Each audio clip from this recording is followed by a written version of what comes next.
ravi de vous retrouver pour ce nouveau numéro de votre magazine Sport à la une. Fortune diverse pour les clubs sénégalais engagés en Coupe d'Afrique des clubs ce week-end.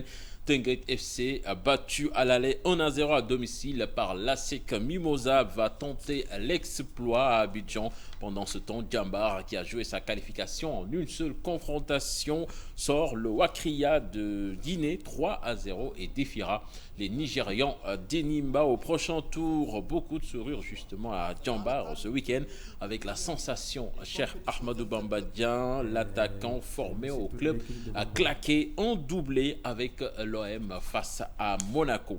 Sport à la une s'arrête ce soir donc sur la prestation magnifique de l'attaquant sénégalais promis à un bel avenir. L'autre fait saillant de ce magazine est le basketball avec les Lions qui vont retourner sur les terres de leur exploit à Yaoundé. Elles qui ont reçu cet après-midi le drapeau national ont connu une fin de semaine un tout petit peu mouvementée qui a donc perturbé la quiétude de la tanière avec un changement de dernière minute dans la liste des 12 retenus pour l'Afro-Basket. On en parle avec Maître Babacar Ndiaye, le président de la Fédération sénégalaise de basketball qui est sur ce plateau. Il sera avec Mamadou Faye, le meneur de l'AS Douane, auteur d'un bon tournoi à Kigali avec les Lions du Sénégal. Hubert Mbengue est également là avec nous, le directeur de publication du quotidien Record, pour commenter l'actu foot. Voilà, c'était tout pour le sommaire. On se retrouve dans quelques instants. Bonsoir à toutes et à tous. Hubert, bonsoir. Bonsoir, cher. Bonsoir à Maître Babacar Ndiaye, ravi de vous recevoir sur ce plateau. Bonsoir, cher, moi aussi. Voilà, bonsoir à Mamadou. Bonsoir, cher, et merci pour l'invitation. Tout d'abord, cette information pour ouvrir ce magazine, il s'agit de Dembaba qui raccroche les crampons après saison de carrière, âgé de 36 ans. Il s'est illustré Dembaba sur les pelouses, mais aussi en dehors avec son engagement connu de tous. Dembaba, c'est 22 sélections avec l'équipe nationale du Sénégal et beaucoup de regrets, Hubert. Oui, on peut considérer qu'il y a beaucoup de regrets concernant Demba et en Lyon. 22 sélections et seulement 3 buts. Bon, pour un attaquant de son envergure, c'est très peu. Donc c'est un peu là où le bas blesse dans sa carrière. Mais on retiendra que c'était un grand attaquant. Et on se rappellera toujours ce but, ce fameux but contre le Cameroun, vraiment qui a fait plaisir à beaucoup de supporters des Lions. Maintenant, son engagement également est une autre facette de sa personnalité. C'était un joueur, un homme, disons, très, très engagé, un sportif très engagé, pour la cause des hommes de couleur particulièrement. Et on se rappellera toujours l'action qu'il a menée lors d'un match contre le Paris Saint-Germain. Besiktas, je crois, contre Paris Saint-Germain, donc l'année dernière. Bon, on va lui dire bonne retraite, paisible retraite. Paisible retraite, vous l'avez suivi de loin quand même. Oui, je l'ai suivi comme tout Sénégalais on suit le football. Je l'ai suivi en équipe nationale à Chelsea et également en Turquie. Bon, c'est un garçon aussi qui s'intéresse même au foot. Donc, comme Hubert l'a dit tout à l'heure, on lui souhaite une bonne retraite, une bonne reconversion. Une bonne reconversion. Mohamed, vous l'avez connu, Demba? Oui, il nous a fait vibrer de son but contre le Cameroun. Donc, bonne retraite à lui parce que c'est un grand joueur quand même. Dembaba donc de Chelsea, Dembaba qui a joué à Newcastle en Chine. On se rappelle de cette blessure grave. On pensait fini, mais il s'est battu, il est revenu. Il a joué en Turquie. Globetrotters, comme on a l'habitude de dire dans le monde du football, certainement les hommages vont se multiplier. Nous revenons ici au Sénégal pour parler de nos clubs. Teungueth FC d'abord qui perd 1-0 face à l'ASEC d'Abidjan. Un mauvais résultat à domicile certes, mais loin d'être rédhibitoire pour le champion du Sénégal, Hubert. On se rappelle, le Giraffe l'année dernière avait perdu 1-0 ici avant de se qualifier en Côte d'Ivoire. Donc on se dit que malgré cette défaite, quand même, c'est bien possible. C'est bien possible. Le Giraffe, vous l'avez rappelé, le Giraffe avait perdu l'année dernière contre San Pedro, 1-0 ici à Thiès, et est allé gagner à Abidjan par 2-1. Je crois que Teungueth FC est capable de le faire. Après le match, le coach Youssouf Dabo d'ailleurs l'a clairement indiqué. S'ils ne peuvent pas aller gagner à Abidjan, inutile de faire le déplacement. Je crois que par rapport à la configuration du match, il y a eu de la place pour une victoire. Malheureusement, ils prennent ce but-là qui n'est pas, comme vous l'avez dit, rédhibitoire. Et ils sont capables d'aller gagner à Abidjan, surtout que j'ai un peu parcouru la presse ivoirienne après le match, mais beaucoup attiré l'attention sur le fait que l'ASEC était plutôt friable à domicile. Ils sont meilleurs à l'extérieur et ils ont rappelé l'exemple de 2019, la dernière participation de l'ASEC qui a été sortie par Zesco United de la Zambie. Donc qui a perdu en Zambie 1-0 et qui est allé gagner à Abidjan 2-1. Donc je crois que s'ils récupèrent quelques joueurs qui n'étaient pas qualifiés, ils pourront se renforcer. Déjà que l'existant est bon, il y a des absents, mais bon, s'ils les récupèrent, tant mieux. Mais quand même, cette longue pause, c'est pas vacances, pas vacances. Oui, les gens démobilisés, quelque part aussi, ça n'aide pas. Ça n'aide pas, c'est un problème de calendrier. C'est-à-dire il faut que notre calendrier national soit en congruence avec le calendrier international. Qu'on puisse, quand les compétitions africaines débutent, qu'on puisse au moins être en jambes, avoir au moins 3-4. La saison n'est même pas encore terminée. Voilà, la saison n'est pas terminée, mais on a l'impression qu'elle est déjà terminée. Il y a les demi-finales de la Coupe du Sénégal à jouer. C'est 4 équipes qui restent. Maintenant, ces équipes-là n'ont quasiment pas de compétition. Djambar est en lice en Coupe du Sénégal, mais est resté, je crois, depuis le mois de juillet sans compétition officielle. C'est valable également pour Teungueth FC. Je crois que ça également, ça porte préjudice aux représentants du Sénégal. Et ça ne date pas d'aujourd'hui. C'est souvent le cas lors des premiers matchs des compétitions africaines. Voilà, on va donc sur le résumé de ce match Teungueth FC ASEC d'Abidjan, ainsi que le match de Djambar qui s'est qualifié au second tour préliminaire de la Coupe de la CAF. Les académiciens qui ont reçu et battu le Wakria FC de la Guinée 3-0. Large succès qui permet aux académiciens de défier Enyimba au prochain tour. C'est avec Cher Salibou Diarra. Le stade Lat Dior de Thiès a été une scène de déception puis de joie. C'est dans le cadre du premier tour des préliminaires des compétitions interclubs africains. Teungueth FC et Djambar de Saly, les clubs représentant le Sénégal, ont la poire coupée en deux. En recevant la marche aller de ce tour de la Ligue africaine des champions, le club rufisquois espérait prendre une bonne option sur la qualification. Malheureusement, Teungueth FC a été surpris par le club ivoirien ASEC Mimosa. Une défaite d'1-0 après l'ouverture du score concédée en début de seconde mi-temps. Gêné par une panne d'adresse due très probablement au manque de compétition officielle pour ces joueurs, l'équipe de l'entraîneur Youssouf Dabo est condamnée à l'exploit dans une semaine à Abidjan. Et elle en avait réalisé l'année dernière. Le peuple rufisquois peut garder espoir. Pour celui de Saly, c'est la liesse. Djambar est qualifié au prochain tour de la Coupe de la Confédération africaine de football. L'Académie, qui retrouvait les compétitions africaines 8 ans après sa dernière participation, s'est facilement imposée devant Wakria FC de la Guinée sur le score de 3-0. Un succès obtenu à l'usure en seconde période d'un premier tour joué en un seul match à cause des événements en cours dans ce pays voisin. Djambar de Saly va défier Enyimba du Nigeria au prochain tour préliminaire de la Coupe CAF. Un obstacle à franchir pour continuer l'aventure. Match aller à domicile entre le 15 et le 17 octobre et le retour entre le 22 et le 25 octobre prochain. Voilà, quand même un moment de fraîcheur avec cette belle victoire des académiciens de Djambar face à Wakria. 3-0, il fallait le faire dans ce contexte.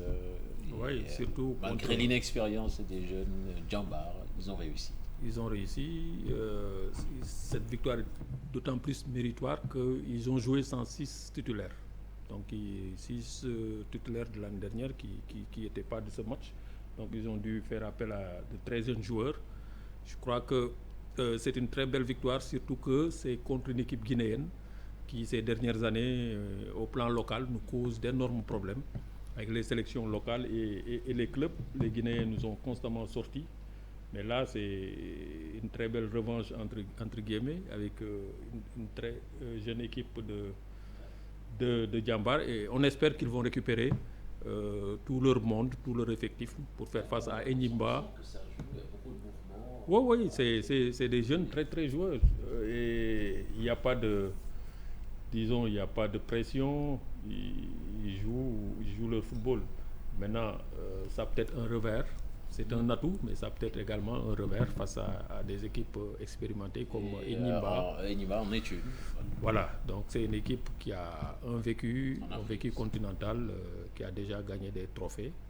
Mais maintenant, c'est le deuxième tour, il faut toujours le jouer. Il y a l'exemple de Teungueth FC l'année dernière contre le Raza. Personne ne donnait pas un sou percé des chances de Teungueth FC. Ils l'ont fait. Ils ont sorti le Raja qui, après, est allé gagner la Coupe de la CAF. Je crois que s'ils y croient et s'ils récupèrent tout leur effectif, ils peuvent créer la surprise. L'année dernière, il y a eu une confrontation entre Sénégalais et Nigérians. Voilà. Et le Giraffe s'en est passé. Voilà. Donc en gagnant ici et en allant arracher le nul à Ibadan.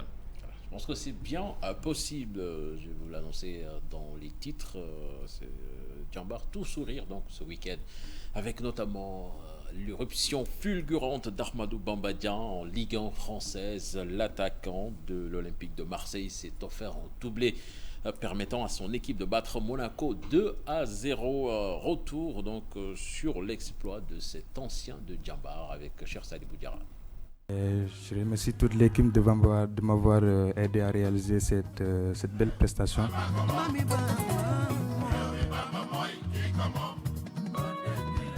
Il peut être une des surprises de la liste des Lions du Sénégal à la CAN 2021.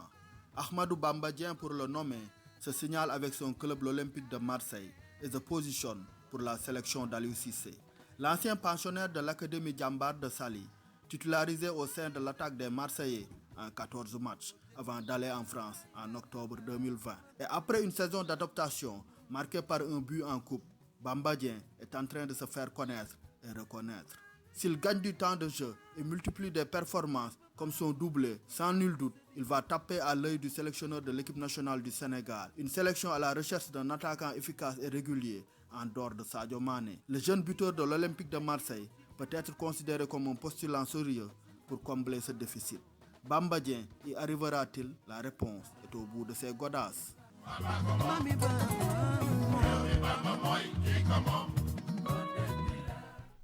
Voilà, Hubert, on est très content quand on voit un produit du championnat local exploser en Ligue 1 française. Et Bamba, quand on l'a vu, on savait que les ingrédients étaient là pour en faire un attaquant exceptionnel. Et je pense qu'on commence à en voir l'aperçu. Absolument. C'est un gamin que le grand public découvre, mais c'est un joueur que ceux qui suivent un tant soit peu le football, le championnat local sénégalais, connaissaient déjà. Et connaissaient déjà également son talent et surtout ses qualités de grand buteur. Il faut rappeler qu'avant d'aller à Marseille, il était meilleur buteur au Sénégal. Il était parti pour battre voilà, tous les records. Vraiment pulvériser les records parce qu'il avait mis 12 buts en 12 matchs. Donc pour la phase aller, il a raté un match. Et avant cette saison-là, il y avait un tournoi qu'on appelait le Challenge des champions. Il en était sorti également meilleur buteur. Donc ses qualités de buteur, c'est aujourd'hui peut-être que le grand public le découvre. Maintenant, il faudra... c'est un jeune joueur, hein. Cheikh Sadibou l'a dit, il a 21 ans, il est très très jeune. Je crois que c'est un joueur qu'il faudra protéger, qu'il faudra encadrer, parce qu'il y a déjà un très grand engouement, vraiment un matraquage médiatique autour de ce jeune joueur-là, pour qu'il garde les pieds sur terre et continue à travailler. Et savoir que ce n'est que le début. Alors en parlant de grand public, un grand monsieur certainement l'a découvert ce week-end. Thierry Henry a bien apprécié le choix de Sampaoli, qui, dit-il, dans ce match a bien choisi son poison face à l'AS Monaco. C'était sur les antennes de Prime Video. Parce que hier, franchement, je me répète, mais j'ai vraiment pris du plaisir. C'est contagieux. C'est contagieux. Et j'en parlais, tu dois choisir ton poison quand tu es l'équipe adverse. Ça décroche dans ton dos, le faux neuf. Si tu décroches trop vite, ça part en profondeur, qu'on a pu le voir à maintes reprises hier. Matsima s'est fait prendre, Dissassi s'est fait prendre. Il était attiré là, c'est pas dans son dos. Tu vas pas là-bas, ça vient court.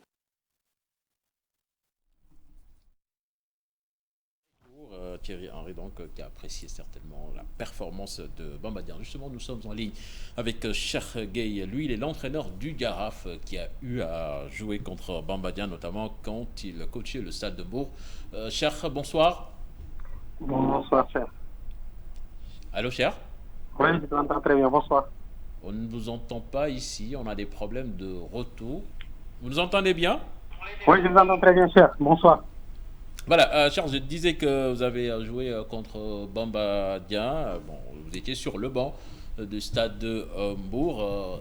Vous l'avez suivi ce week-end. Certainement, vous n'êtes pas surpris par cette performance. Bonsoir d'abord, Cheikh. Je dirais que non, pas du tout surpris. Les raisons sont très simples. D'abord, le talent, les valeurs intrinsèques que Bamba a comme un attaquant, un très bon attaquant de pointe. Vous savez, Bamba, c'est un joueur qui excelle sur cette notion qu'on appelle... Bamba est intéressant quand il n'est pas dans la surface, quand il est loin de la surface adverse. C'est-à-dire qu'il a cette capacité et cette facilité en adresse. Pour vous dire que c'est quelqu'un qui a des valeurs intrinsèques de mon attaquant. Plus on sait tous qu'il a été très bien encadré, parce que Bamba est sorti de l'une des plus grandes académies de football de l'Afrique aujourd'hui, avec de très grands entraîneurs. Il ne faut pas oublier qu'il a été coaché aussi par un grand entraîneur qui est Gadiaga, Boubacar Gadiaga. Voilà, Cheikh Hubert le disait tout à l'heure, il doit garder ses pieds sur terre après... Intrinsèque d'attaquant. Parfois, moi, je l'assimile un peu à Ronaldo Luis Nazareth. Et c'est un jeune attaquant qui peut progresser dans beaucoup de facettes, mais surtout, il va falloir qu'il progresse un peu dans ce que j'appelle un réceptionniste sur les balles aériennes. Pourquoi je le dis? Vous savez, au Djambar, Bamba était un réceptionniste sur les centres en retrait, parce que la manière dont jouait Djambar, les hommes de couloir fixaient leur vis-à-vis et arrivaient en ligne de fond pour faire un centre en retrait. Mais ce n'était pas une équipe Djambar qui jouait toujours sur les centres aériennes. Donc je pense que ça se voit un peu. Et je pense que Bamba, s'il arrive à progresser dans ce sens, c'est-à-dire à atteindre, Inch'Allah. Voilà. Merci Cheikh Gueye pour cette intervention. Alors Hubert, si là on exemple à suivre, c'est bien Sadio Mané qui a été buteur ce week-end face à Leeds avec son club Liverpool. Hein. Oui, Sadio, mais il faut ajouter peut-être Ghana pour ce week-end. Bon, sauf que Ghana, c'est pas le même profil, mais il y a Ghana qui a marqué également Habib Diallo. Voilà, parlant du week-end de Djambar. Ghana également, il ne faut pas oublier que c'est un produit de Djambar. Ils ont gagné 3-0, il y a Bamba qui met un doublé, et Ghana qui met, c'est la première fois que je le vois marquer de la tête. Donc c'est vraiment un week-end très faste pour Djambar. Félicitations à l'Institut, félicitations également au président Saher. Donc Sadio est dans une très bonne dynamique. On espère qu'il va continuer jusqu'à la CAN et au prochain barrage pour le mondial, qu'il soit préservé des blessures et qu'il continue à porter Liverpool et l'équipe nationale. Voilà, Sadio qui va entrer en lice en Ligue des Champions mercredi. Voilà. Demain, c'est Mendy et Boulaye. Est-ce que vous serez surpris à bénéficier, parce qu'il faut noter qu'il a été aligné parce qu'il y a eu des absents. Il a su saisir sa chance. Oui. Donc si les autres reviennent, peut-être qu'il va retourner sur le banc. Maintenant, avec ce doublé-là, c'est sûr qu'il a marqué des points. Et s'il n'est pas titulaire à part entière, je crois que Sampaoli va lui donner un peu plus de chance, de temps de jeu. Et ça va donner, s'il marque des buts, il va s'imposer naturellement.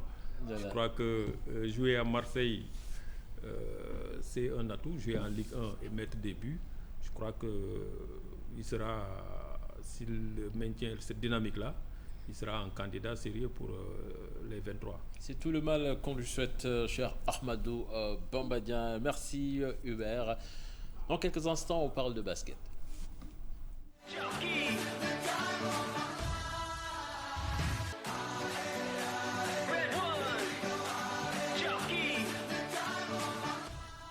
Les Lions du basket ont reçu cet après-midi des mains du secrétaire général du ministère des Sports le drapeau national. Maître Ndiaye qui est là avec nous, y était. Maître, c'est toujours un plaisir, un moment solennel de booster de morale et d'engagement pour la délégation. Oui, je le disais aux joueurs que ce n'est pas donné à n'importe qui de recevoir le drapeau national. C'est un honneur, un privilège. Donc, elles ont pour obligation de le défendre vaillamment sur le terrain. Et ils ont pris cet engagement-là. Donc, je pense que c'est un moment solennel. Le représentant de l'État l'a dit. C'est le lieu également de dire que l'État a tout fait, a fait ce qu'il devait faire. Maintenant, la balle est dans le camp, dans notre camp, parce que nous constituons une équipe, une délégation. C'est les joueurs, mais une équipe, ce n'est pas uniquement les joueurs. L'Afro-Basket féminin donc, qui est prévu du 17 au 26 septembre prochain à Yaoundé. Les Lions qui sont dans la dernière ligne droite de leur préparation. Ils vont quitter Dakar même demain, n'est-ce pas? La délégation va... Oui, demain à 15h. Demain à 15h. Mais l'information qui a fait beaucoup parler, la décision de Tafa Gueye de réintégrer Maïmouna Diarra au détriment de Anne-Françoise Diouf. Dans un communiqué de la Fédé, on parle d'un souci de rééquilibrage. Alors, Maître, comment vous avez vécu ça? Est-ce que c'est dans l'ordre normal des choses ou bien, quelque part, il y a eu erreur dans le management? Non, il n'y a pas. Quoi que c'est quelque chose qui peut arriver. L'entraîneur a fait des choix. Et après 2 entraînements, il m'a dit qu'il s'est rendu compte que l'équipe n'était pas équilibrée. Qu'il avait besoin quand même d'une joueur forte à l'intérieur de sa raquette. Vous pouvez me dire que ça, il pouvait le déceler. Vous pouvez le déceler avant. Il a eu à passer plus de mois avec son Voilà, groupe, c'est ça. Mais je pense que ce qu'il faut peut-être toujours retenir, c'est la volonté de bien faire. Voilà, ça a été difficile pour Anne-Françoise Diouf qui a été recalée. Mais moi, c'est le matin que l'entraîneur, on a eu une discussion et il m'a dit que pour lui, dans l'intérêt de l'équipe, il pense qu'il fallait faire ce réaménagement. Il a même été question pour moi d'amener 13 joueurs à Yaoundé et après de faire le choix sur place. Donc bon, maintenant, après réflexion, on s'est rendu compte que ça pouvait gêner également dans la vie du groupe. Et il fallait quand même prendre une décision. Et on a pris la décision. Anne-Françoise, elle est jeune, elle reviendra. Ça, j'en suis persuadé. Donc, souhaitons simplement que, voilà... Oui, mais pour la joueuse, quand même, il faut le dire, c'est un coup dur. Est-ce que vous l'avez préparé, discuté avec elle, lui expliquer Oui, l'entraîneur a parlé avec elle. Elle a compris. Parce que comme je vous l'ai dit, elle est une joueuse jeune, elle est dans une université américaine, donc elle a une carrière devant elle. Donc c'est difficile pour elle, il faut le reconnaître, c'est une situation extrêmement difficile. Bon, maintenant, vous savez, en sport, il faut de temps en temps faire des choix. Voilà, et qui dit choix dit éliminer quelqu'un. L'entraîneur lui avait donné sa chance, donc ça veut dire qu'il comptait sur elle.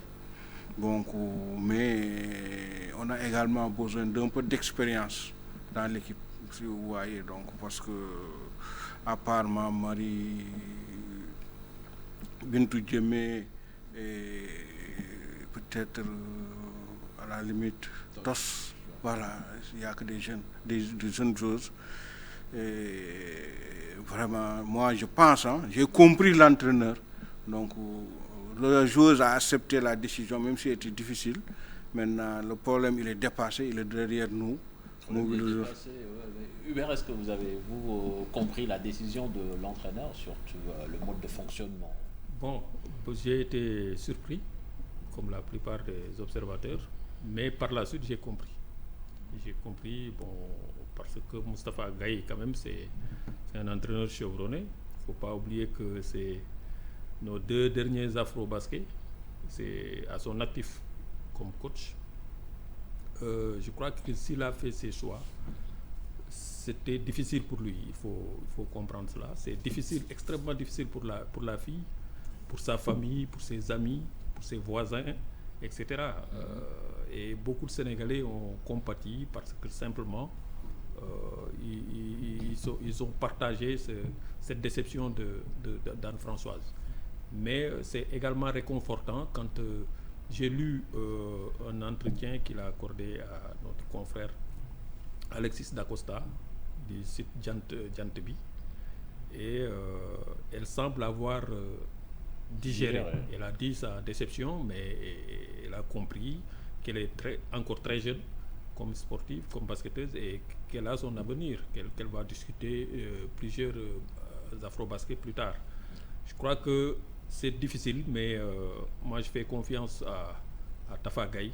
Je me dis que c'est un entraîneur chevronné et qu'il ne pouvait pas amener cette équipe-là tout en pensant qu'il y a mal donne dans l'équilibre. Mais moi, là où je n'ai pas trop compris, c'est le fait de se priver déjà de Maïmouna, qui est en élément de ce groupe, qui a eu à cheminer avec ce groupe pendant de longues années. La faire sortir, quelques jours après la faire revenir, on se demande pourquoi est-ce qu'il a... La tendance ces dernières... Tafa l'a dit plusieurs fois, je crois, j'ai lu plusieurs fois, où il a mis l'accent sur un processus de rajeunissement. Je crois que c'était dans cette dynamique-là. Est-ce que c'est ça, maître? Oui, c'est un processus de rajeunissement, mais c'est également, vous l'avez dit, moi, c'est pas nouveau. En 2015, si vous vous rappelez, Bintou Diouf avait rejoint l'équipe à la dernière minute. Je me rappelle bien, on est resté chez moi jusqu'à minuit pour discuter des cas de Bintou Diouf, et finalement, il nous avait convaincus. C'est en fait le même argumentaire. Hein. À l'époque, il nous disait qu'il n'y avait pas de joueurs fortes à l'intérieur de la raquette du Sénégal. Donc c'est le même argument qui a été servi. Bon, maintenant, vraiment, je n'étais pas là, moi, pendant la dernière phase de la préparation. Donc, mais ce qu'il faut tout retenir, je sais que c'est une source de motivation pour Maïmouna Diarra. Voilà, ça je peux vous le dire. Et je sais qu'elle a pris des engagements, voilà, pour davantage mouiller le maillot. Voilà, parce qu'il n'y a pas de place garantie à l'avance. Voilà, Maïmouna qui est une sacrée joueuse. Elle n'est pas âgée, hein, elle n'est pas âgée, Maïmouna, elle n'a pas encore 30 ans. C'est une joueuse. Et on la présente comme une... Non, elle n'est pas âgée, Maïmouna. Elle n'a pas 30 ans. Non, elle n'a pas 30 ans. Oui, mais à peu près. Elle a beaucoup cheminé avec... elle a commencé en 2015 hein, à Yaoundé. Voilà, donc ça fait 6 ans qu'elle est en équipe nationale. Voilà, c'est ça. Justement, on va suivre la semaine des Lions du basket qui a démarré avec la publication de la liste des joueuses retenues pour l'Afro-Basket. C'est avec Mamadou Gaye. Une semaine mouvementée dans l'effectif des Lions en pleine préparation de l'Afro-Basket. Tout a démarré ce mardi. Après plus d'1 mois de préparation, coach Moustapha Gaye a dévoilé sa liste pour l'Afro-Basket féminin 2021 qui démarre dans quelques jours à Yaoundé au Cameroun. Donc sont sélectionnés 2 meneuses, Matifal et Bintou Djemé. Chez les ailières, Kounandao, Yacine Diop, Léna Niang, Kounandao, Yacine Diop, Léna Niang, Yaye Irma Djemé et Ndeye Fatou Ndiaye. Chez les pivots, Fatou Silla, Mamarissi, Oumou Khairissar, Anne-Françoise Diouf et Madjigen Sen. Un groupe rajeuni mais renforcé par des joueuses expérimentées dont Mamarissi, Bintou Djemé et Oumou Khairi Sarr, plusieurs fois champion d'Afrique. 3 jours après, le vendredi soir, la Fédération sénégalaise de basket sort un communiqué pour annoncer un changement sur la liste. Un fait rare, l'ailière forte Anne-Françoise Diouf est éjectée de la liste pour la remplacer par Maïmouna Diarra. Un changement motivé par des raisons sportives. Le sélectionneur explique ce réaménagement par un déséquilibre qu'il a senti au cours des dernières séances d'entraînement dans le secteur des intérieurs, selon le communiqué. Une décision vécue comme une blessure pour la désormais ex-pensionnaire de Georgia Tech dans le championnat universitaire des États-Unis, qui devait honorer sa première compétition internationale avec les Lions du Sénégal. Néanmoins, Françoise se dit toujours disponible pour l'équipe nationale. Coach Tafa, lui, reste serein et continue sa préparation. D'ailleurs, les Lions ont effectué 2 matchs amicaux ce week-end en attendant de rallier Yaoundé, où l'objectif reste le podium. Merci à vous, Mamadou Ndiaye. Président, cette préparation, on en parle. L'équipe s'est préparée ici à Dakar à jouer contre le Sénégal. Est-ce qu'on peut parler de préparation optimale? Parce que là, on se dit qu'on n'a pas joué de grandes équipes. Quelque part, on part dans l'inconnu, surtout avec un groupe où il y a beaucoup de jeunes joueuses. Oui, on peut parler de bonne préparation si on considère les conditions dans lesquelles l'équipe a été mise. Parce que, et puis la durée de la préparation, ça fait presque depuis 1 mois. Elles sont dans un hôtel 5 étoiles, elles s'entraînent 2 fois par jour. Voilà, donc toutes les conditions de la phase de préparation. Maintenant, il reste effectivement la phase des matchs amicaux. Un tournoi de Dakar, comme chez les garçons, était prévu avec le Cap-Vert et la Guinée. Ils avaient donné leur accord. Mais à la dernière minute, avec les événements en Guinée, la fédération guinéenne a annulé sa venue à Dakar et le Cap-Vert également nous a dit que il était dans l'impossibilité d'honorer ses engagements. C'est ce qui a fait que malheureusement on n'a pas pu tenir le tournoi des filles. Mais moi je considère qu'on s'est bien préparé et je l'ai dit ailleurs. Je considère également les matchs de poule, les matchs contre la Guinée et comme des matchs de préparation, la vraie compétition. J'espère qu'il aura lieu ce match contre la Guinée. Voilà. Maintenant, la vraie compétition démarrera à partir des quarts de finale. Je vais peut-être revenir un peu sur le choix de Tafa. Je pense que ça aussi, il a un mérite. Le mérite de reconnaître ses erreurs, de les assumer et de prendre ses responsabilités. Ça aussi, c'est en fait quelque chose à saluer. Il pouvait partir avec le même groupe, tout en sachant que vraiment les choix qu'il a fait n'étaient pas des choix peut-être pour une équipe équilibrée. Mais dès qu'il s'est rendu compte de ce fait-là, il a pris ses responsabilités et ça mérite d'être salué. Hubert, les basketteurs ont souvent l'habitude de dire que les matchs n'ont rien à voir avec les entraînements. Et là, on se prépare pendant plus d'1 mois, on joue presque pas. Le président quand même a essayé de nous rassurer, mais pour une équipe qui veut aller chercher une compétition, même si on dit que c'est pas l'objectif numéro 1, certainement, il nous donnera son avis là-dessus. Est-ce que c'est la bonne option? Faut déjà saluer le fait que l'équipe soit dans un cadre de performance, hôtel 5 étoiles et tout ce qu'il faut pour la préparation. Déplorer peut-être l'annulation de ce tournoi de Dakar, malheureusement, avec les faits qui sont survenus en Guinée. J'ai vu que l'équipe nationale a écrasé l'équipe locale. Il y a un score. Oui, ça veut dire que peut-être là, l'opposition était assez faible. Le problème, c'est que est-ce que l'opposition était en état physique? Vous avez vu chez les garçons, l'équipe locale avait battu.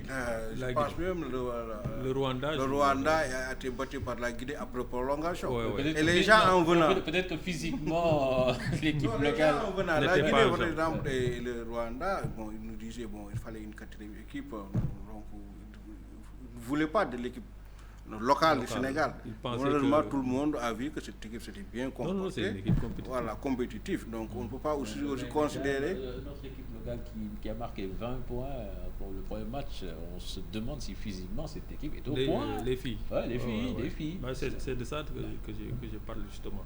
Est-ce que, on va espérer que il y aura au moins 2 matchs de poule. Si la Guinée ne se désiste pas avec les événements survenus à Conakry, ça peut permettre d'être en jambes en attendant les quarts de finale. Ça aussi, c'est la stratégie de l'entraîneur. Bon, il faut le lui reconnaître, il a l'expérience de la compétition. C'est ça, peut-être. Moi, j'ai fait avec lui 2 Afro-Basket. On a gagné une finale et perdu une finale. Donc, avant, il avait gagné en 2019. Donc, il a l'expérience de la compétition. Vous dites que Tafa ne veut pas se dévoiler. On espère que c'est pour ça qu'il dit que le Sénégal vise le podium dans cette compétition. Non, ça c'est quand même un objectif réaliste, cher. Comme vous avez vu, l'équipe a été rajeunie. Ce qu'on a fait chez les garçons, donc vous avez vu avec des joueurs, 9 nouveaux joueurs, et avoir pour ambition de gagner la coupe, c'est de la prétention. Voilà. Sauf que chez les garçons, c'était largement possible. C'était possible, non. Je dis que oui, c'était possible. Mais si on respecte quand même les règles sportives, quand vous avez une jeune équipe, les gosses, ils sont nés en 2099. Celui-là, il est venu en équipe nationale pour la première fois au mois de juin, lors du Tokyo. Voilà. Et il a joué, il n'a pas fait de la figuration. Donc, il est venu en équipe nationale au mois de juin, au mois d'août. Voilà, il a confirmé sur le terrain. Donc, c'est des jeunes joueurs. On avait pour ambition, effectivement, la reconquête du titre, mais en tant que responsable sportif, on savait également que l'équipe était jeune, elle pouvait gagner dans l'euphorie, mais elle pouvait également faire preuve de manque d'expérience, voilà, pour perdre. Grosso modo, ce qu'il faut retenir, c'est que, bon, je parle des garçons. Non, on parle des filles, on va parler tout à l'heure des garçons. Chez les filles, on a rajeuni, vous l'avez dit également, avec de nouvelles joueuses, donc je pense que nous devons quand même également être réalistes, avoir un objectif de monter sur le podium et de préparer l'Afro-Basket dans 2 ans. Parce qu'actuellement, il faut le reconnaître, ce n'est pas pour essayer de justifier une défaite à l'avance, mais il y a l'équipe du Nigeria quand même qui est au top. Le temps que cette équipe du Nigeria fait son règne, il faut créer une autre équipe. Parce que si on attend que l'équipe du Nigeria fasse son règne, et que le Nigeria se permette de construire une nouvelle équipe pour nous mettre à construire une équipe, on n'aura pas toute équipe a une durée de vie. On a donc peut-être profité aujourd'hui de ces situations-là pour rajeunir, parce que aussi, il faut le reconnaître, on avait des joueurs qui avoisinaient les 40 ans, donc en sport de haut niveau aussi. Cette équipe-là, elle a un palmarès élogieux, les filles. Ils ont été 2 fois champions d'Afrique. 2 fois vice-champions d'Afrique. Une Coupe du Monde avec une meilleure participation dans l'histoire du Sénégal. Maintenant, on a rajeuni. Il faut prendre le temps de préparer. Maintenant, la relève. Préparer la relève, c'est peut-être essayer de gagner. Est-ce qu'un rajeunissement peut justifier le fait de ne pas afficher son ambition de gagner le titre? Bon, moi je pense que... il l'a dit, il y a le Nigeria. Le Nigeria est là. Même si le Nigeria est là, on est le Sénégal. Le Sénégal, chaque fois, pour l'Afro-Basket féminin, va être cité immanquablement parmi les favoris. Même s'il y a le Nigeria qui fait figure d'ogre, aujourd'hui, on va citer le Sénégal, on va citer le Mali, parmi les favoris de la... Même si le Nigeria est le grand favori, nous, bon, c'est bon que les dirigeants du basket sachent un peu quels sont les objectifs. Donc, à moyen terme, l'Afro-Basket, le prochain Afro-Basket. Mais on va être cité parmi les favoris. C'est la voie de choix. C'est par rapport à notre palmarès, par rapport à notre envergure dans le basket africain, voilà. Surtout chez les filles. Alors, il va falloir que ce... Surtout qu'on a un tirage qui n'est pas favorable, parce qu'on va courager en quart de finale soit l'Angola, soit le Mozambique, et en demi-finale le Nigeria. Donc vous voyez qu'effectivement on a un chemin qui est difficile. C'est des choses qui ont leur importance dans cette compétition. Vous voyez, la Tunisie a joué un quart de finale contre l'Ouganda, une demi-finale contre le Cap-Vert pour arriver en finale. Là où le Sénégal devait rencontrer l'Angola, et la Côte d'Ivoire. Ça, c'est des choses qu'il faut, quand vous avez l'habitude... Pour gagner une compétition... Il faut gagner tout le monde, mais il y a des voies beaucoup plus faciles pour gagner. Et ça aussi, c'est le facteur chance qui intervient dans une compétition pour la victoire. Donc on espère que les Lions vont vite rentrer dans cette compétition et on espère réellement que la Guinée y soit pour permettre à nos joueuses de mieux s'armer avant ce deuxième tour qui s'annonce explosif comme vient de le souligner le président. On va parler des garçons qui ont frôlé le titre parce que ils étaient bien partis après la première phase pour vraiment montrer des crocs. Malheureusement, la machine s'est grippée en demi-finale face à la Côte d'Ivoire. Je vais donner la parole à Mamadou Faye. Mamadou, ce match-là, quand même, les Sénégalais l'ont attendu, ils ont vibré avec vous, ils ont souffert avec vous. Et malheureusement, ça n'a pas donné. Vous êtes éliminé par la Côte d'Ivoire, pays des nos frères ennemis en sport, comme on a l'habitude de le dire. Qu'est-ce qui n'a pas marché ce jour-là? Bon, je pense qu'on dépendait beaucoup de notre adresse à 3 points, surtout. Et on n'a pas eu de réussite pendant ce match parce qu'on a mis, je pense, juste 5-3 points par rapport aux autres matchs où on a plus de 10-3 points par match. Je pense qu'on a mal débuté la partie aussi parce qu'ils nous ont mené au score dès le premier quart-temps. Et courir dès le score, c'est pas évident. On est revenu à 1 point, mais après, peut-être qu'on était fatigué. Sauf que dans le match, vous avez eu N fois l'occasion de passer devant. Oui. On est revenu à 1 point, mais c'est compliqué de courir derrière le score. Parce que, on était fatigué à un moment parce qu'on a défendu très dur pendant le 3e et le début du 4e quart-temps. Pendant qu'ils géraient, ils ont mené pratiquement tout le match. Ils faisaient plus, comme on dit, on a fait plus d'efforts qu'eux. Et là, c'est exactement là où on a des regrets. Parce que dans le match, on vous a vu en un moment donné défendre extrêmement dur. Pendant 5 à 6 minutes, vous avez empêché les Ivoiriens de mettre en panier. Ils étaient complètement perdus. On se dit, mais pourquoi l'équipe n'a pas entamé le match avec cet état d'esprit? Bon, c'est le problème, on ne sait pas. On était peut-être crispés parce que, comme le président a dit, on est une équipe de jeunes. Il y a 9 joueurs qui n'ont jamais joué un afro-basket. Et déjà, jouer les demi-finales, c'était quelque chose de grand. Donc on a pris du temps à rentrer dans le match. Je pense que c'est ça. Président, de loin des tribunes, est-ce que vous n'avez pas senti de la crispation, un déficit de mental chez les jeunes?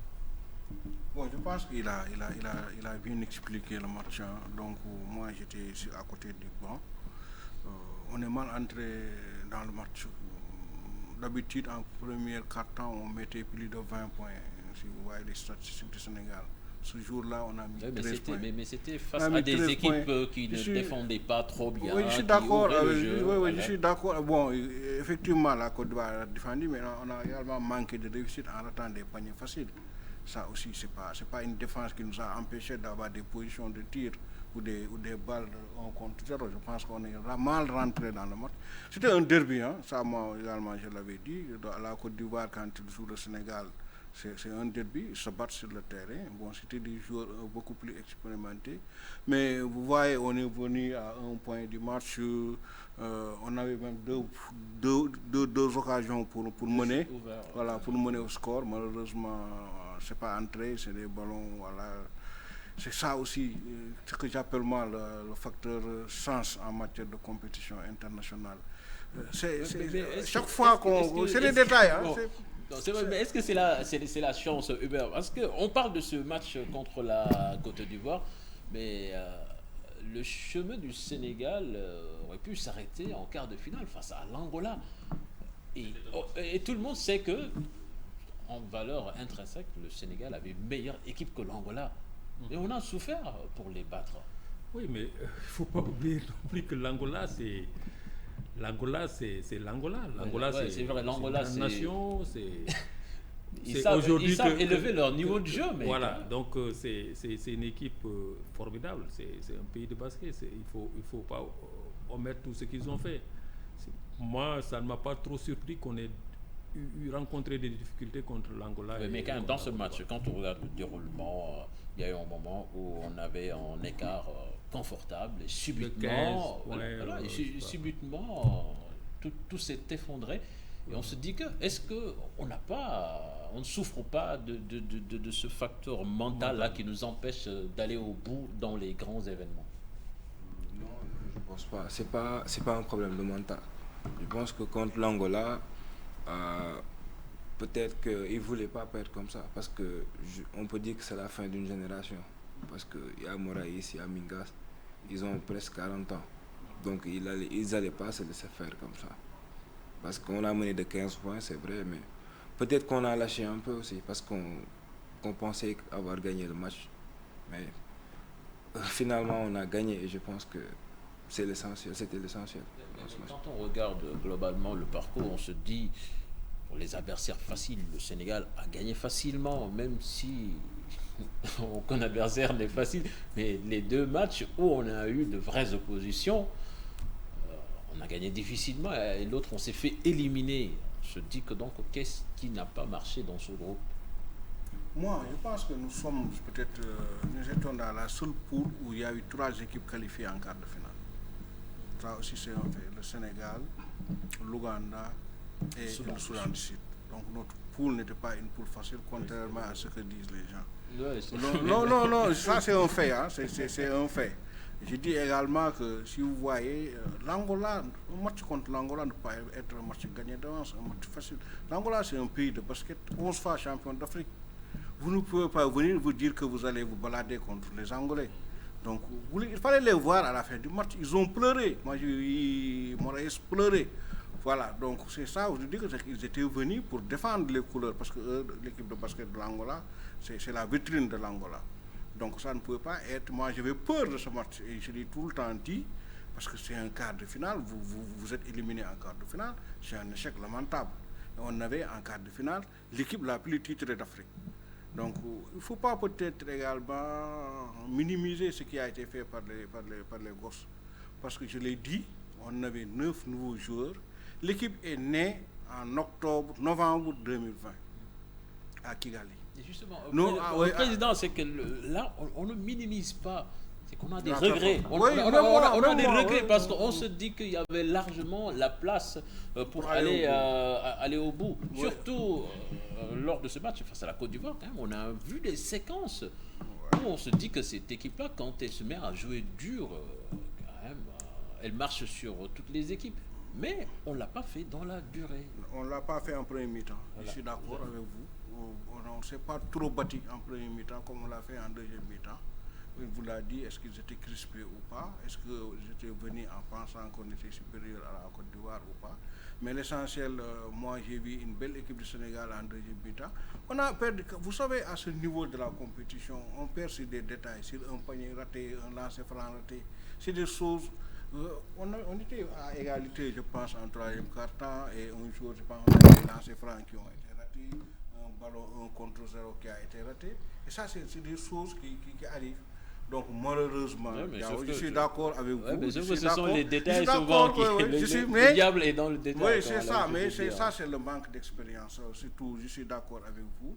Moi, je pense qu'on pouvait survoler effectivement la compétition. Moi, c'était mon pressentiment. Donc malheureusement, ce match difficile contre l'Angola a fait que d'autres équipes ont peut-être dit que c'est jouable, ce Sénégal-là était jouable. Et tactiquement aussi, ce match-là aussi a permis aux autres équipes de voir comment jouer contre le Sénégal. Ça, c'est des faits aussi qu'il ne faut pas négliger. Mais ce qu'il faut retenir, je pense que c'est important. Nous sommes tous un peu déçus du résultat. Mais si on voit l'équipe, on peut avoir quand même de l'espérance pour demain. Voilà, Mamadou Faye quand même, qui a réussi une très bonne compétition à Kigali, le meneur de l'AS Douanes qui a déjà connu le professionnalisme en Algérie, donc avant de revenir pour les besoins de la Basketball Africa League. Suivons son portrait avec Mamadou Ndiaye.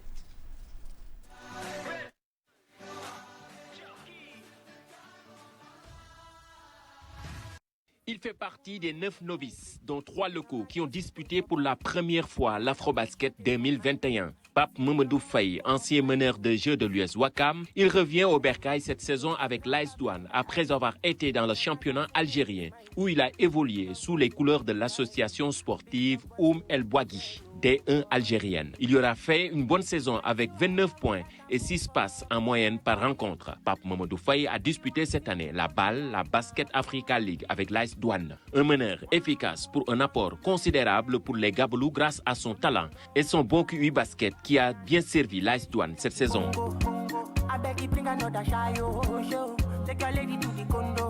Pour sa première participation à l'Afrobasket au Rwanda avec les Lions du Sénégal, Pape Mamadou Faye a fait une prestation de 98 minutes, 18 rebonds et 21 passes décisives. Son objectif, c'était de remporter le trophée continental, mais ça sera une partie remise car le meneur peut bel et bien apporter dans les prochaines compétitions. Voilà, Mamadou, globalement, j'imagine que l'année a été satisfaisante pour vous, jeune basketteur, vous faites la balle, l'afro-basket, le bilan est positif.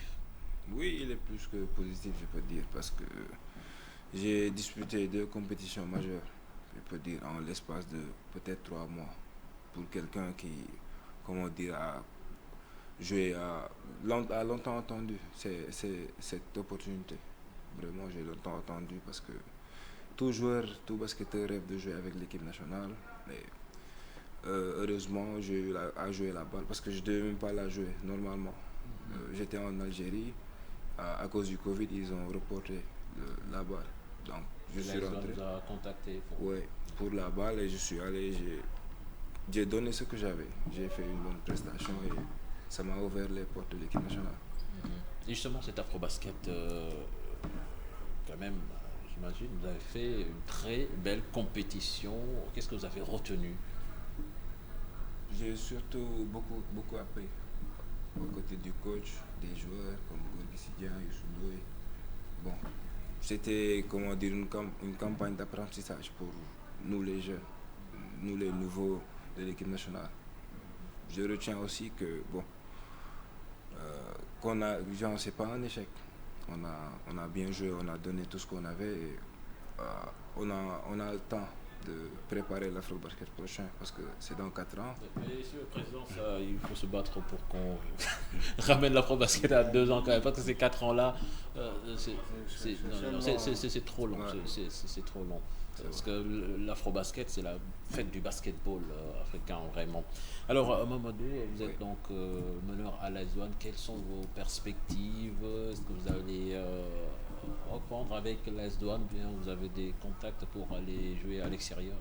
C'est mon souhait de jouer à l'extérieur. Mais pour l'instant, comme que la saison n'est pas encore terminée, on attend de voir. Et j'ai des propositions, mais j'attends de terminer la saison avec l'AS Douanes après. Malheureusement, l'AS Douanes ne jouera pas la balle l'année prochaine, puisque ce sera le club du président, qui n'est plus président du DEC, rappelons-le. Alors, président, avant de boucler l'émission, on va parler du staff technique, de l'entraîneur Boniface. Son renouvellement n'est pas automatique quand même. Non, le renouvellement il devait être automatique si on avait gagné. C'était ça qui était inclus dans le contrat. Donc le contrat il a pris fin, mais ce qu'il faut retenir, il faut quand même prendre le temps d'évaluer. Nous attendons les rapports, le rapport de l'entraîneur, le rapport du directeur technique, mais ce qu'on peut retenir, c'est que cette équipe-là, c'est le bébé de Boniface. Je l'ai dit, c'est lui qui a créé l'équipe au mois de novembre 2020. C'est une équipe qui a fait une bonne prestation. Est-ce qu'il faut tout remettre en cause ou continuer sur la base de ce qui a été semé? Je pense que dans l'ensemble, le travail a été positif, puisque nous sommes dans une dynamique quand même de faire durer un peu les entraîneurs pour leur permettre de travailler. Je pense que le principe de conduire le contrat, de signer un nouveau contrat, parce qu'il ne s'agit pas, le principe, pour moi, il ne devrait pas poser de problème. Maintenant, il restera les modalités. Est-ce que les parties se mettront d'accord sur les termes, sur les modalités du contrat? Mais en principe, je pense que j'ai parlé avec le directeur technique national dans l'avion en venant. Il a créé une équipe donc, sur laquelle on peut quand même se fonder pour travailler dans l'avenir. Nous avons quand même une bonne pépinière chez les garçons, contrairement aux filles. Vous avez cette équipe composée de jeunes. Il y a d'autres jeunes qui n'étaient pas là. Mbaye Ndiaye n'était pas là-bas, Youssouf Fall n'était pas là-bas, Tako Fall n'était pas là-bas. Georges Junior également la même chose. Et après, il y a les U19 qui ont joué la Coupe du Monde, qui se sont qualifiés en quart de finale. Les U19 de l'année 2019 et les U19 de l'année 2021. Donc, chez les garçons, moi, je n'ai pas d'inquiétude. Donc, Boniface, on ne l'avait pas dit, mais on sent que les conditions pour un renouvellement sont là. Et on espère quand même que ça va se faire parce que vous avez vu l'exemple de la Tunisie qui est un exemple de stabilité. Ils sont actuellement double champion d'Afrique avec un coach qui est là-bas depuis mais plus d'une décennie. Ils ont changé d'entraîneur. Ce n'est pas le même entraîneur qui avait gagné en 2017. Parce qu'après la Coupe du Monde de 2019, il a changé d'entraîneur. C'est l'ancien entraîneur, le Portugais, l'ancien entraîneur de l'Angola qui avait gagné en 2017 et qui a été limogé après la Coupe du Monde. Voilà. Donc, mais c'est le même groupe. Mais ça aussi, parce qu'ils avaient organisé en 2015 et ils avaient perdu. Le président Ali m'a dit, bon, lui, il ne pouvait pas supporter la défaite de 2015. Et automatiquement, en 2017, il a réorganisé pour gagner en 2017 et gagner également en 2021 avec une équipe expérimentée. Voilà. Un mot sur Pierre Henry, le match contre la Côte d'Ivoire, beaucoup de critiques sur lui. Certains se sont dit, est-ce qu'est-ce qu'il valait la peine de naturaliser un Américain au poste de meneur? C'était le choix de l'entraîneur, mais vous, est-ce qu'il vous a satisfait? Non, moi, je ne peux pas publiquement comme ça vous dire que... C'est surtout le principe. Parce que là, on a de bons joueurs, de bons meneurs qui sont là, qui sont au pays. On va aller voir... Ouais, mais... Qui ont été découverts après, c'est lui, c'est Branco. Mais aujourd'hui, on peut dire que quand même, on a des meneurs nationaux. Il y a deux naturalisés américains, c'est Piera, mais avant Piera, il y avait Clevin. Voilà, Piera, le niveau qu'il joue quand même, il joue l'Euroleague, il a été champion d'Espagne. Donc l'entraîneur avait ce que je devais faire, c'est du travail administratif, lui trouver quand même la nationalité sénégalaise, ce que nous avons fait. Dans l'ensemble, maintenant, je ne peux pas l'évaluer ici, mais je sais que malgré tout, il a été, je pense, le meilleur passeur du tournoi. Bizarrement, voilà. On a l'impression qu'il a fait... Mais ce n'est pas un meneur qui marque. Je dis, non, je dis... Pas dans les matchs décisifs. Non, pourtant, lui, il n'a pas joué, par exemple, le dernier match de groupe, il n'a pas joué. C'est là où on avait un problème de soucis. Donc, même en quart de finale et en demi-finale, ce n'est pas quelqu'un qui marque des points, mais en termes de statistiques, c'était le meilleur passeur. C'est le meilleur passeur du tournoi, curieusement. Donc, ça, c'est un mal sénégalais. Voilà. Merci, Président, et bonne chance pour l'Afrobasket. Même si vous visez le podium, on espère que vous allez revenir comme il y a 4 ans, c'est 4 ans 6 ans. Il y a 6 ans de cela, avec le trophée au même endroit. Merci à Mamadou. C'était un plaisir de vous recevoir sur ce plateau de Sport à la Une. Merci à vous également. Hubert. Merci à toutes. Merci. Bon, je voudrais faire un coucou au papa de Mamadou, Babacar Simon, qui est un grand frère à nous, confrère également. Et vraiment, je suis très content et très fier.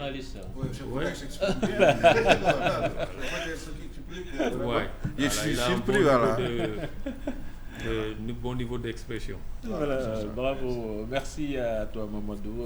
Merci à l'équipe technique quand même qui nous a permis de suivre cette émission. Excellente suite des programmes en compagnie de la Télé Futur Média. Au revoir.